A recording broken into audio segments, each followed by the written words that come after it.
Alright, Shalom, Shalom. It's your brother AHBAD from YAHAWAH, AHBAD. I'm Profitable Service in Pittsburgh, Florida, GMS Temple 12. I want to give all honor, glory, and praises into Yahawah, BAHASHIM, YAHAWASHI, BAHASHIM, KHAKADASH. Double honors to my elder apostles at Great Millstone. Single honors to all you sincere brothers. Peace and blessings be into the sincere men, women, and children. Like a sister to 1/3. And peace and blessings to all you confusion faces out there. It's a quick video. I pray through the Spirit to just be quick. I ran across this article, and this is just very is very comforting to see this title, because it says, this is actually before I go any further, Salaka, Jay just be trying to get into it. Washington Examiner, Monday, June 24th, 2019. It says, burn that rag. Activists, they don't really talk like that about Jay, so they got to be Edomites. Activists to desecrate the flag at Trump July 4th rally. Alright? So let me go through this a little bit. I'm not going to read the whole thing. I'm just going to get to the point. Longtime flag-burning activist Gregory Joey Johnson of the Revolutionary Communist Party told the Washington Examiner, I'm going to be there in D.C. and that rag of empire and oppression is going to burn. Gregory Joey Johnson. Let's see who this guy is, if I may. Gregory Joey Johnson. Joey.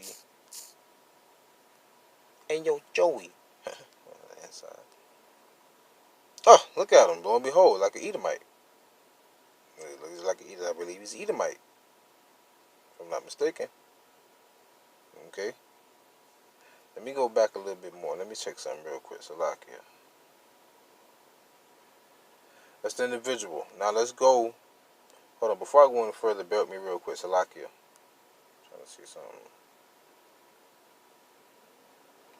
Okay. Now, I want you to listen to what he said. I'm perceiving to be an Edomite. It says, longtime flag-burning activist Gregory Joey Johnson of the Revolutionary Communist Party told the Washington Examiner, I'm going to be there in D.C. and that rag of empire and oppression is going to burn. Well, who was the oppressed? Huh? That was the Israelites, the so-called Negro Latinos and Native Americans. See, this is the story with these Edomites, man.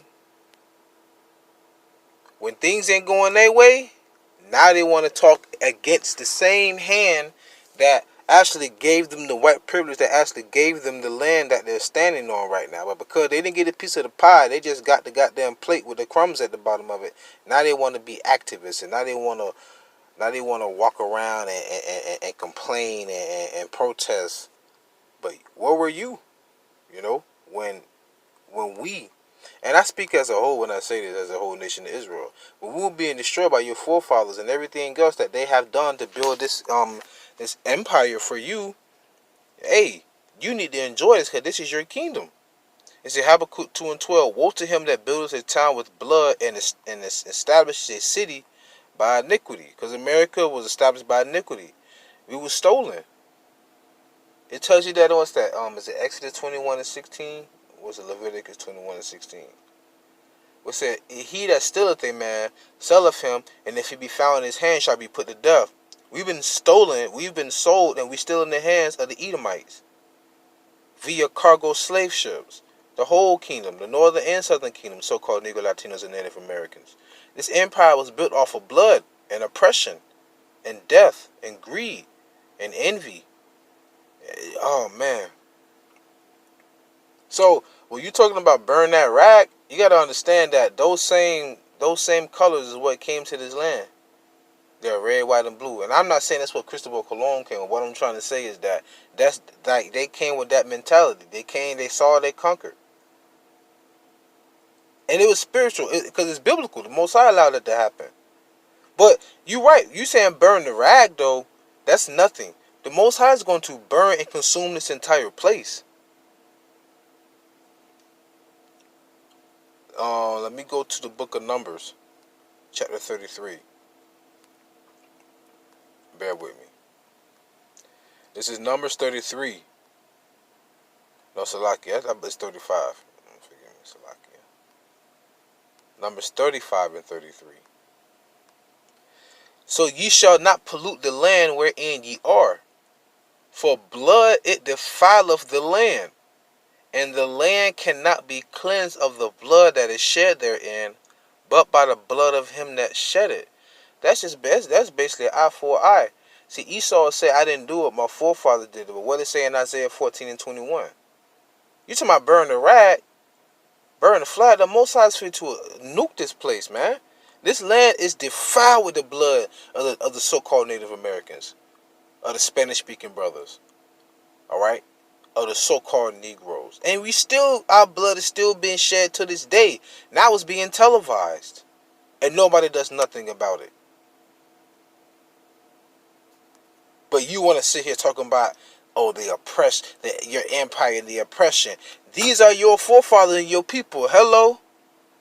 Now you can see who your own people showing their horns to you. Man, there's no place of repentance for Esau. Salaki, I'm just thinking about something. Let me go to Isaiah. No matter of fact, not even Isaiah. I'm going into, but this is just beautiful. Call Allah YAHAWASHI. Let me go to Mark. Let me go to Luke chapter 6. This is where I want to go.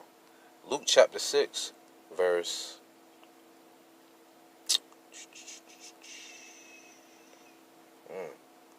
No, is it?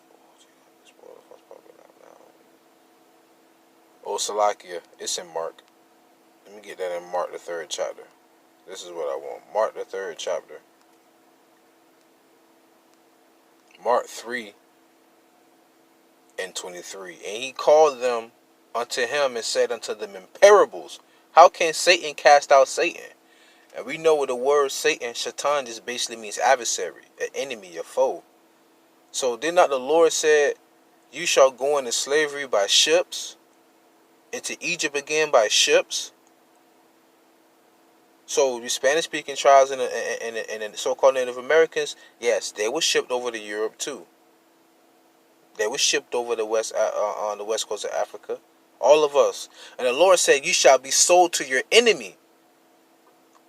So who is Satan to us? Who is Shaitan? And we just going by what the word means. I'm not talking about some mythical being. All right? Esau, Edom, that's our Shaitan. Because you are an enemy to us because of what you've done. You destroyed us as a nation, as a people, and then you forced us to serve you. And now it's just, you don't need us anymore because that Revelation 12 kicking in. Your empire is falling. Now you just gonna try and dispose of us. Verse 24. And if a kingdom be divided against itself, that kingdom cannot stand. So Esau fighting and arguing against Esau, and you can see that they're rapidly on a decline. Hell, you got the United States going against Russia. Both of y'all Edomites. Call YAHAWASHI.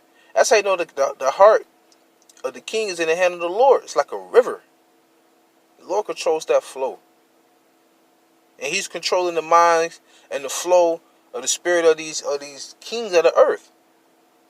Verse 25. And if a house be divided against itself, that house cannot stand. They're saying burn the flag now. And if Shaitan rise up against himself and be divided, he cannot stand but hath an end. See, Esau going against Esau right now. You know we in the end. Them good old days, them 1930 days, I call it the Great Gatsby period. We not living in that time anymore. Because you got Edomites sleeping on the overpaths.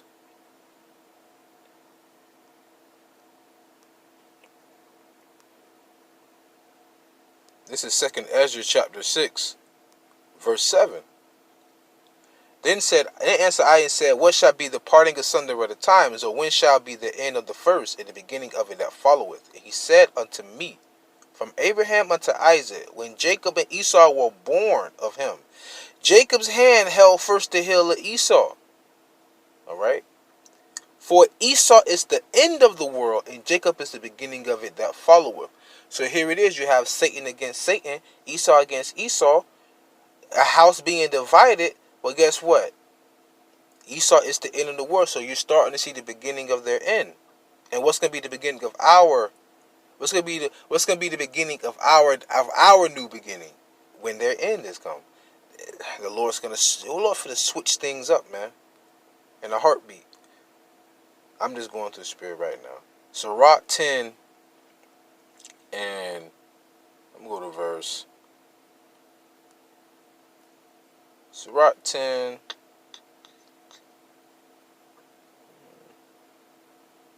For the power of the earth is in the hand of the Lord. And in due time he will set over it one that is profitable. So someone's not profitable right now to be ruling the world. Who's that? Well, Job 9:24. Okay. It was taken from us, given to them. Why? Because we disobeyed. But because of his promises, covenant he made, we're going to get the earth back. What it says in the second piece, the 3rd chapter. We're looking for a new earth wherein dwelleth righteousness. New heaven and new earth, alright? So the Most High is going to have to do what? What's the best purifier? Well, the best purifier is fire. You have water as well, but fire just nukes everything, neutralizes it. The Lord's going to neutralize this place because this land is defiled by the blood. So, oh man, all the abominations. The Lord is going to have to boom, and it's going to be his judgment, you know? But nonetheless, though, it's a quick video I just wanted to do. Esau's end is near. Hold fast unto that which is good. That being said, Kwame Asha Allah, Mawaf Lababal. Shalom.